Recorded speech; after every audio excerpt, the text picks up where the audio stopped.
So this is an evolving situation, but Israel have confirmed that it undertook strikes against Qatar.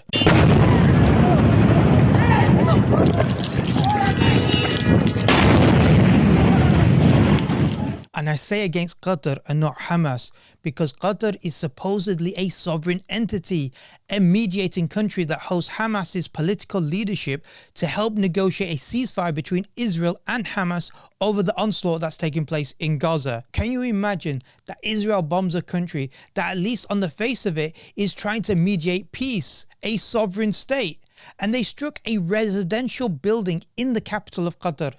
It's beyond words what we are witnessing. Bombings against Lebanon, Syria, Iran, Yemen, and now supposedly a Western-friendly nation such as Qatar. But don't believe the lie that Israel acts as a rogue nation. It doesn't, and I'll explain more of that later. But the bombings in Qatar targeting a residential building was where Hamas's leadership had gathered to discuss the latest ceasefire deal. And this comes after Trump had recently, prior to the bombings, posted a comment on his social media where he stated, "Everyone wants the hostages home. Everyone wants this war to end. The Israelis have accepted my terms.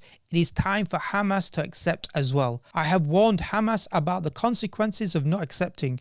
This is my last warning. There will not be another one." What many analysts are implying is that Trump pushed a veiled threat against Hamas prior to their meeting. This suggests that in principle they, i.e. America, were fine for the action of Israel to take place, i.e. their bombing in Qatar against a residential building against Hamas's political leadership who were gathered to negotiate and discuss whether to accept the ceasefire agreement. Israel, on the other hand, claimed this was purely Israel-conducted attack. Netanyahu stated, "Today's actions against the top terrorist chieftains of Hamas was a wholly independent Israeli operation. Israel initiated it, Israel conducted it, and Israel takes full responsibility." What this suggests is that this was pure and simply an attempt to sabotage the ceasefire negotiations. Israel has continued to sabotage any negotiations, breaking the ceasefire earlier this year to rejecting a ceasefire plan they drew up even after Hamas had agreed to it, and now attempting to bomb and assassinate Hamas's leadership while they are in discussions for the latest ceasefire negotiations. It's so obvious what Israel are trying to do. They want to take the entire historic Palestine for themselves, invade and occupy while removing the Palestinians out of Gaza. A ceasefire doesn't fall within that plan. So it's all part of this greater Israel project that Israel sees itself. But if this was just about Israel, this crime would be heinous enough. However, what makes this even more astounding is that Qatar hosts the largest American military base in the Middle East. Some 10,000 military personnel from America and even some from Britain are housed there, including fighter jets and bombers in Qatar, in Doha. And Al Udeid Air Base was notorious because it was used as a staging post to launch attacks against Iraq in 2003.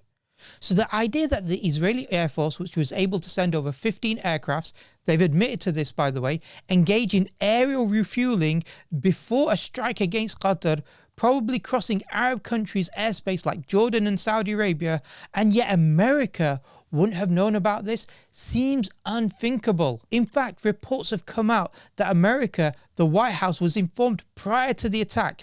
This morning, the Trump administration was notified by the United States military that as Israel was attacking Hamas, which very unfortunately was located in a section of Doha, the capital of Qatar. President Trump immediately directed Special Envoy Witkoff to inform the Qataris of the impending attack, which he did. If that's true, and it's almost certain it's true, then that means America had greenlit the actions against Qatar. So where does that leave Qatar and Qatari leadership? Well, according to a pro-Iranian news source, Qatar too were given prior warning of the attack. There's been suggestions that 20 minutes before the attack, American, UK and Qatari Air Force were flying in the sky of Qatar 20 minutes before the attack.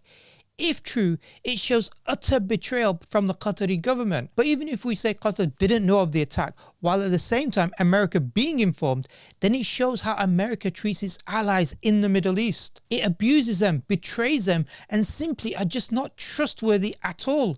This begs the question, why the hell are we allowing our lands being used as military bases for American and British forces, the same countries that supply weapons to Israel to enact its genocide? How does any of this make any sense? Yes, Qatar has condemned the attack, but that's the usual word spoken by Arab leaders. Muslim countries bombed, people injured and killed, and all we hear are words of condemnation. Jordan, Saudi, UAE and Turkey have all predictably come out with words of condemnation. Yet Jordan is fine to use its airspace, its aircrafts to shoot down missiles to protect Israel. Turkey continues to allow pipelines to supply Israel's war machine. UAE uses its ports to allow Israeli goods to be transported via Saudi Arabia to Israel. And Egypt helps Israel to maintain a blockade against Gaza. How does this make any sense? How can you condemn while having American military stationed in your country and you provide protection and supply goods to Israel? It's frustrating to make these points, but they have to be made. It's just cowardly and complicity from the Arab and Muslim rulers. Look, Qatar, if it wants to go beyond words, then the first thing it should do is kick out American and British military from being stationed in Qatar. Remember, this was the same military base used to attack and kill Muslims in Iraq. Remember also that Qatar promised to invest $1 trillion worth of trade with the US. That should be cut. That should be completely stopped. And that $400 million aircraft they gifted to Trump, get it back now. The point is, we need to realize our future, the future of this ummah, is not to cozy up to America and the West. It's not to normalize with Israel, a barbaric Zionist regime that is constantly supplied with weapons from the West, and the West giving permission, tacit approval, in fact explicit approval, to kill Muslims across the Middle East, across Muslim countries, whether Yemen, Iran, Qatar, Lebanon or Syria. We're not weak. We have weak, cowardly leadership. We're not small in number. We are 2 billion, but divided by Western created nation states to keep us divided and thus weak. Surely as an ummah, we need to demand a better leadership, an Islamic leadership, a leadership that unifies this ummah, its strength, its resources, and even its armed forces to go beyond just words to actually enact actions.